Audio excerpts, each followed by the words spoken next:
Hey, what's up all my cool cats and kittens? It's Barrett with Scott Sully Event Photography, and today we're going to go over how to take an object out of an image using Photoshop.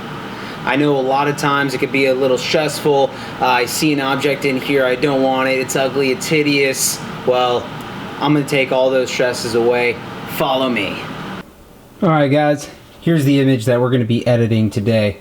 As you can see here in this picture, I have this light. This is the object that I do not want in this image. It also has a small shadow over here that I'm also going to be getting rid of. So the first thing you're going to want to do is go ahead and hover over layer, go down to new layer, and we're going to do a layer via copy.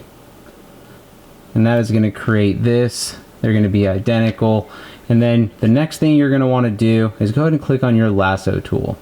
Your lasso tool, with that, you're going to want to make sure that these are selected, new selection, 0px, and all the above. Go ahead and start hovering over the part of the image you do not want. There's shadow in there that I don't want as well, as you can see. And then the next thing we're going to do is, once it's all selected, we're going to go to edit.